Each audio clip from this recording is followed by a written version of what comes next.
Hey guys, it's Kim. Welcome back to my channel, and I'm here with another project pan update.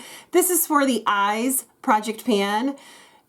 Enjoy your eyeshadows project pan, EYES 2023. There is a hashtag. This was created by Deb, and her channel's name is Deb B. And she created this project just to have like an easygoing way to go through the eyeshadow projects or products that you used throughout the month. And I love this because I really suck at Pan That Palette, and I've never tried the whole like, you know, where you randomly choose 5 shades and you have to hit pan and all that, because I know that it's just not my cup of tea. So I love this because I can use what are in my projects, and then I can come back and like report on them to you. Her only request, her only like rule to this project is that you have to give a peek and a pit for the month. So let me get into what I've used this past month.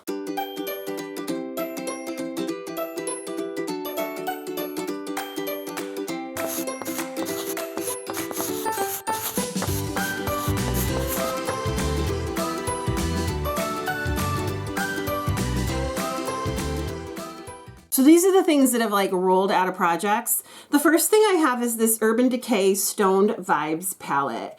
And when I pulled this into a project, I pulled it into my 70s project pan for 7 uses. I was so excited about it because I really was anticipating loving this.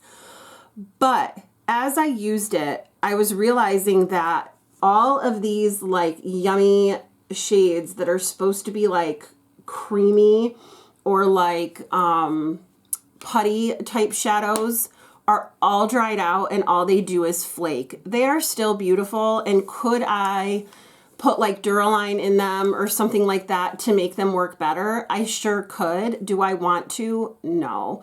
I have enough things in my collection that work really, really well without having to do anything to it. So I think that if I didn't have anybody to declutter things to, I would keep this and try to make it work. But because I have a lot of teenage girls that would just love this palette, I'm willing to give it up to them because I know that they would use it and like it way more than I do. So this is going to be decluttered out of my collection, but I'm really glad that I got to use it because I got to enjoy it a little bit more before I let it go. The next palette I had that I used is this Minka palette from Adept Cosmetics. I had a little bit of a polarizing experience with this. I purchased this palette and I was so excited. I thought these shades were so gorgeous. Like, let me swatch some of these for you because they're just gorgeous. Like, here's one, it's called Cora. And it's absolutely, like, look at that. It's absolutely beautiful. Here's one called Maya. These are like flaky, foily, look at that. Here's one called Luna. Like, oh my gosh, gorgeous. But I usually put eyeshadows on with brushes, and that's the way I prefer to do it. I really don't like digging my fingers into my makeup at all. But I found with this palette, I had to. When I first used it, I used it with a brush, and I was devastated. I was like, that is a horrible palette. How could Jen lead me wrong? She said it was so good, and it's awful. And then I was like, no, wait, try it some other way. So I did, and I'm so glad I did. Jen was 100% right.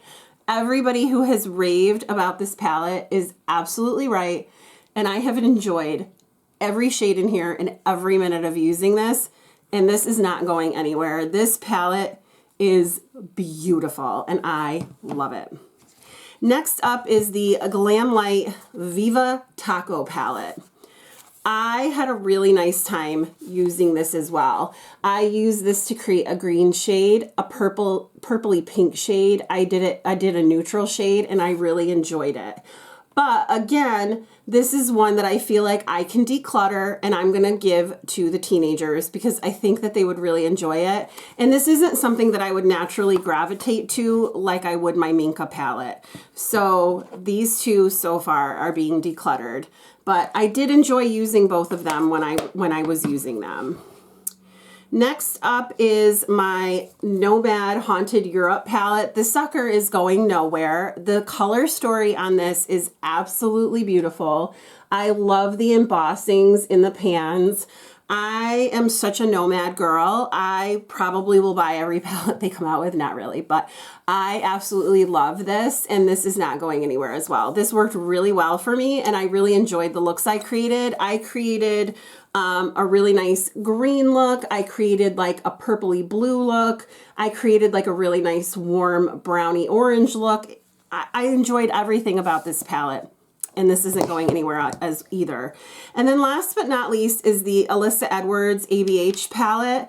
I was really excited to try this. Deb B, she decluttered this to me, and I was really excited because these shades are so pretty, but what I found was they're very patchy.